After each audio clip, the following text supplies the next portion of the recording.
સુરત ગ્રામ્ય જિલ્લા વિસ્તારમાં ડ્રગ્સનું વેચાણ કરતા પેડલરો પર સ્ટ્રાઇક કરી 7 ગુના શોધી કાઢી પેડલરોને ઝડપી પાડતી સુરત ગ્રામ્ય જિલ્લા પોલીસ।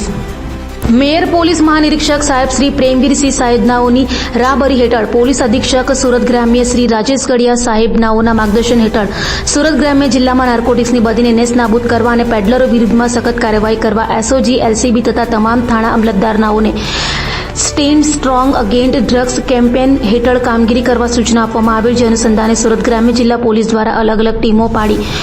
ચોક્કસ દિશામાં વર્કઆઉટ કરતા ગઈકાલે તારીખ 7/6/2026ના રોજ અલગ અલગ શાખા પોલીસ સ્ટેશન દ્વારા કુલ 7 નાર્કોટિક્સ એક્ટ મુજબના ગુના શોધી કાઢેલ છે, જેમાં એસઓજી શાખા દ્વારા 1 કેસ, એલસીબી શાખા દ્વારા 1 કેસ તથા કામરેજ પોલીસ સ્ટેશન દ્વારા 1 કેસ તથા કડોદરા જીઆઈડીસી પોલીસ સ્ટેશન દ્વારા 1 કેસ તથા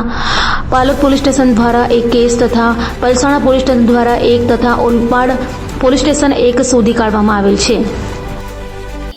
ડ્રગ્સની બદીને નાબૂદ કરવા માટે જિલ્લા પોલીસ સતત સક્રિય છે। આ વર્ષની અંદર અત્યાર સુધીમાં 29 જેટલા એનડીપીએસના કેસો કરવામાં આવેલા, એની અંદર મોટાભાગના ક્વોલિટી કેસો છે। એમાં લાસ્ટ કેસ જે કરવામાં આવેલો એ આશરે 1,60,00,000નો મુદ્દામાલ હતો, પરંતુ ખાસ એ બાબત એની અંદર હતી કે જે પેડલર છે કે જે ખૂબ નાના નાના પેકેટ્સ લઈ અને ચોરી છુપીથી ટાર્ગેટેડ ડિલિવરી કરતા હોય છે, કે જે કન્ઝમ્પશન કરતા હોય એવા વ્યક્તિનો સંપર્ક થઈ અને એને જે તે જગ્યાઓ પર એકદમ નાના પેકેટ્સમાં પહોંચાડતા હોય છે। એટલે અમારા આઈજીપી સાહેબના માર્ગદર્શન હેઠળ ગઈકાલે અમે એલસીબી એસઓજી અને અન્ય 7 જેટલી ટીમો બનાવેલી અને બાતમીદારોના માધ્યમથી અને અન્ય રીતે જે આ પેડલરો છે